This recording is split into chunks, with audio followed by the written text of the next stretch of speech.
Barka, ẹ̀yin tèmi ọlọ́pẹ́, alhamdulillahi rabbil alamin. Mo fẹ́ kí gbogbo ẹ̀yin abiyamọ ayé, mo fẹ́ kẹ́ tẹ́tí sọ̀rọ̀ ẹ̀. Ìdí tí mo fi gbé fídíò yìí wá ọlá pé the speaker ó sọ̀rọ̀ sí àwọn abiyamọ ayé. Bákan náà, ẹ máa mọ àwọn tó ń lọ sẹ́wọ̀n lórí ọ̀rọ̀ Mohbad. Àwọn tó ń lọ sẹ́wọ̀n lórí ọ̀rọ̀ Mohbad. Afẹ́fẹ́ ti fẹ́ àti rí fùrọ̀ adìyẹ. Ẹ mọ́ gbàgbé pé wọ́n ti release gbogbo wọn. Prime Boy, Spending, even Nurse. Ó yẹ kí wọ́n lè release Nurse yẹn lánàá, but wọ́n ní lọ́ọ̀yà rẹ̀ pẹ́ dé. Bóyá ni wọ́n release ẹ̀. Meanwhile, ó yẹ kí another sitting wà lónìí ní corona inquest. Ṣùgbọ́n wọ́n postpone ẹ̀.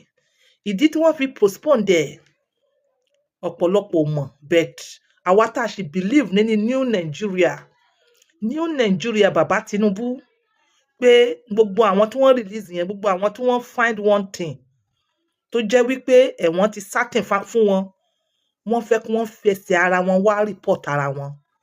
Nǹkan tí ọ̀pọ̀lọpọ̀ àwa tá a believe nínú new Nigeria bàbá Tinubu, nǹkan tí mo believe nìyẹn o, tí wọ́n fi postpone the sitting ti ọjọ́ ìní 6 December. Wọ́n ti release the Prime Boy lánàá, wọ́n release the Spending lánàá, wọ́n ti release it Naira Marley àti Sam Larry about few weeks ago. Ṣùgbọ́n gbogbo ọ̀rọ̀ yìí wá ń tọ́ka sí èèyàn kan tó jẹ́ pé mi ò mọ̀ bóyá wọ́n fún ní protection ni o. Ó ń tọ́ka sí èèyàn kan tó jẹ́ wípé according to voice note ẹ máa gbọ́ nísìn, tó o bá ṣọ́ra ẹ̀wọ̀n dé before kí n tó ṣe ẹ̀yin ní voice note yẹn, ẹ̀yin tèmi. Gbogbo abiyamọ ayé ẹ dìde o. Gbogbo abiyamọ ayé ẹ dìde o. Tẹ́ ẹ bá ti fẹ́ fi kábàámọ̀ bọ ẹnu, tẹ́ ẹ bá ti fẹ́ sunkún ọjọ́ alẹ́, tẹ́ ẹ bá fẹ́ kí wọ́n sọmọ ológo, kí wọ́n sọ di rádaràda, tẹ́ ẹ bá fẹ́ kí wọ́n pa ọmọ ológo before it's time. Ọgbọ́n ni ọ̀rọ̀ Mohbad yìí o. Ọgbọ́n lọ̀rọ̀ Mohbad yìí o. Ọgbọ́n ni fún gbogbo abiyamọ ayé tó ní ọgbọ́n, tó dẹ̀ ní òye. Meanwhile, I give credit fún èèyàn tó share voice note yìí lórí ọ̀rọ̀ Mohbad yìí pé ẹ ṣáà fẹ́ kí Mohbad rí justice. May Allah bless you. Mọ́mí wa tí wọ́n gbé voice yìí jáde. Kì í wá ṣe Mohbad nìkan lẹ́ ń ṣe fún. Ẹ̀ ń ṣe fún àwọn ọmọ yín. Ẹ̀ ń ṣe fún àwọn ọmọ. Gbogbo àwa yìí náà tá a dá sí, tá a ń wá justice. Èmi especially pẹ̀lú arábìnrin tó sọ̀rọ̀ yìí. Wọn ò ṣe pé gender kan for gender kan rárá. Àná à ń wò tọ̀rọ̀. À ń wò tọ́ bó ṣe obìnrin ni à ń mú jáde, bó ṣe ọkùnrin náà ni à ń wá díẹ̀. Ẹ wá gbọ́ àwọn tó ń lọ sẹ́wọ̀n. Ẹ̀wọ̀n dé. Mo fẹ́ kẹ́ listen to the end. Ẹ̀wọ̀n dé, ẹ prepare. The best thing for you ẹ̀yin tẹ́ wà wọ́n tì lórí ọ̀rọ̀ yìí, ẹ lọ report ara yín fún police station. Mo sì nígbàgbọ́ pé àwọn police tiwantiwa, àwọn police new Nigeria, àwọn police bàbá Tinubu, wọn ó ṣiṣẹ́ wọn takuntakun. Wọn ò ní fi kan bọ̀ kan nínú. Wọn ò ní mọ tòróró sórí ìkan, wọ́n mọ kóná sórí ìkan. Èmi nígbàgbọ́ lórí àwọn pólísì. Àbí mo parọ́ ni? Ẹ̀yin pólísì tiwantiwa, ẹ̀yin pólísì Nàìjíríà, new Nigeria bàbá Tinubu, ẹ mú òótọ́ jáde. Ẹ dẹ̀ ní fi ọmọ kan, ẹ ní gbé ọmọ kan lé ọmọ kan lórí. The truth must prevail. Justice we want. Justice we shall get. Ìmọ́lẹ̀ ni ó lora rẹ̀ láti tan ìmọ́lẹ̀ sí tunnel. It is a darkest tunnel. Nigeria darkest tunnel ni. Ọ̀rọ̀ tó ń lọ lọ́wọ́lọ́wọ́ báyìí darkest ni. Ọmọ yìí wá lora rẹ̀. Ẹ̀yin ò rí pé bí wọ́n ṣe ń bo òótọ́ ni òótọ́ mi tún jáde. Bí wọ́n ṣe ń bo òótọ́ lóòótọ́ mi ń jáde. Ǹjẹ́ ẹ̀yin tẹ́ ń gbọ́rọ̀ mi yìí, ẹ ṣe béèrè lọ́wọ́ ara yín pé kí ló dé tí wọn ò rí last nǹkan tó pa Murphy Àfọlábí? Kí ló dé tí wọn ò rí last nǹkan tó pa Adámé?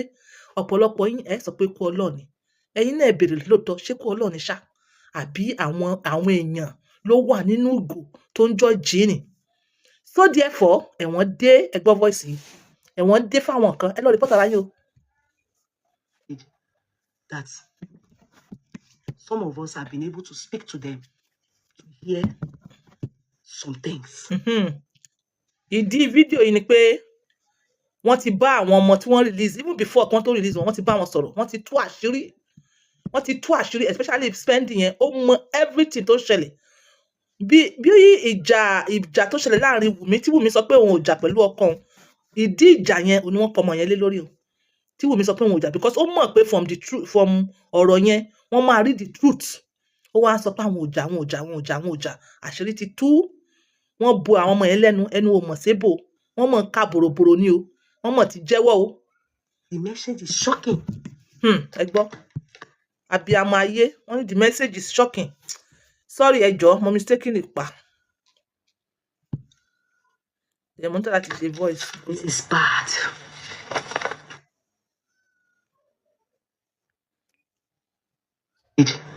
That some of us have been able to speak to them, to hear some things. The message is shocking. It is bad. It is dirty. It is bad. I am scared. Ẹ̀rù bà mí. Abiyamọ. It is bad. I won't lie to you people. Ẹ ṣeun. It is bad. Bẹ́ẹ̀ni Mo ń ṣẹ́nu kò ní. Tí bá ní kí n sọ̀rọ̀, mo fẹ́ balẹ̀ jẹ́ ni. Ilẹ̀ fẹ́ I will bàjẹ́. leave it to Aloba's Okay. family. Maybe soon they will say it to the world. Wọ́n ní ilẹ̀ ti bàjẹ́, so many people are being implicated. But nísìnyí àwọn filẹ̀, the truth is yes, we still hear it. Ó di dandan kẹ́ ẹ gbọ́, ṣó yé yín?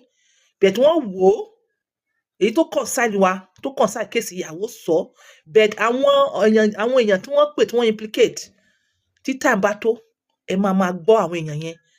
Kò ní dákẹ́ lórí ọ̀rọ̀ yìí, gbogbo ẹ̀dẹ̀ lẹ́ máa gbọ́, gbogbo ẹ̀. Torí pé kíni? Torí kí wọ́n má bàa san àwọn ọmọ tó ń bọ̀ lẹ́yìn, kí wọ́n má bàa pa wọ́n untimely bí wọ́n ṣe ń ṣe tẹ́lẹ̀tẹ́lẹ̀. Okay, ẹ máa gbọ́ lọ, àwọn tó máa lọ sẹ́wọ̀n, ẹ kú múra.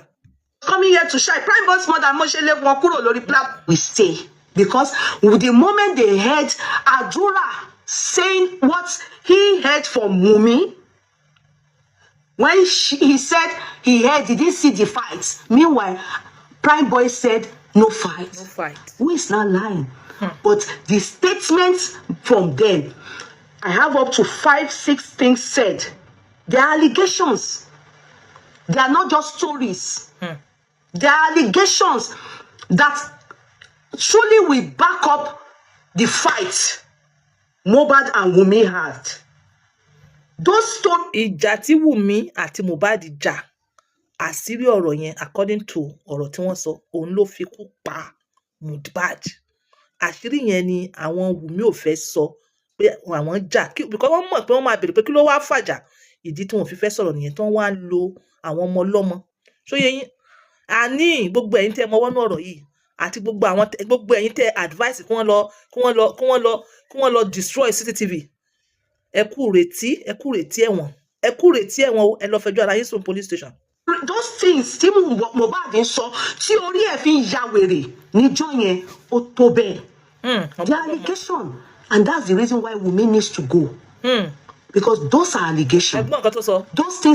Those allegations are the reason why Wunmi has to go and report herself to the police. Wunmi àtàwọn yòókù rẹ̀ náà, àtàwọn tó help ẹ̀ láti gágù irọ́.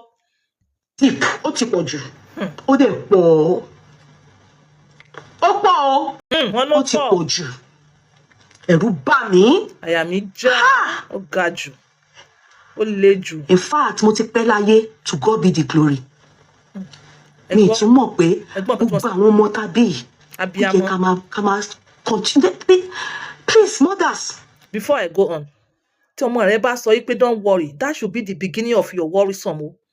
Tó o bá fẹ́ sunkún ọjọ́ alẹ́. Take care of your sons and daughters. Me too, I'm talking to myself. What they are doing out there, ó pọ̀ o. Ó mà ṣe o. Ó ti pọ̀ jù o. It's too much o. Ó ti pọ̀ jù. Òbí, ìyá. It's time that they all go. All of them. They should go and meet the police. They need to open this case. They need to start to find people that are culpable.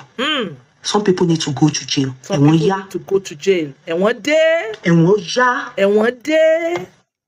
Ẹ̀wọ̀n dé. Ẹ̀wọ̀n yá. Abiyamọ tòótọ́, ìyá, ọmọ rẹ, ọkọ rẹ wà lóyìnbó, ìwọ wà Nàìjíríà pẹ̀lú àwọn ọmọ. Tọ́jú àwọn ọmọ ẹ. He will hand over, he will take care of himself. Ṣé bọ́kùnrin ni? that is the beginning of your cry lọ́jọ́ alẹ́. Mi ò ní sọ jù bẹ́ẹ̀ lọ. Ẹ̀yin tèmi, ọ̀rọ̀ yìí ó ga tán, ó le tán. Wọ́n tú àṣírí but àsìkò gbà mí láàyè láti wá tún share that part. Ọ̀rọ̀ ń bẹ ńbẹ̀, ọ̀rọ̀ kí síbẹ̀. Gbogbo ẹ̀yin tẹ́ find one tí ẹ ti mọra yín, àṣírí ti tú síta o. Àṣírí ti tú. Ṣíṣe ni kẹ́ ẹ gbéra yín báyìí, kẹ́ ẹ lọ report ara yín fún station. That is even the main reason tí wọ́n fi postpone the case tèní. Wọ́n fún yín ní benefit of doubt láti wá report ara yín. Ẹlẹ́ṣẹ̀ kò ní lọ láì jìyà. Ọmọ yẹn fi kára rẹ̀ kalẹ̀. Ó lo ìmọ́lẹ̀ dé, ẹ̀wọ̀n dé fẹ́ ya ṣìkàṣìkà. Irọ́ tó gẹ́ bẹ́ẹ̀ ṣe ń pa kan, bẹ́ẹ̀ ṣe ń parọ́ kan, lóòótọ́ ń jáde. It's time. Ọmọ yẹn sọ, títèmi ni the last one. Tẹ́ bá ti ń ṣe, títèmi ni the last one.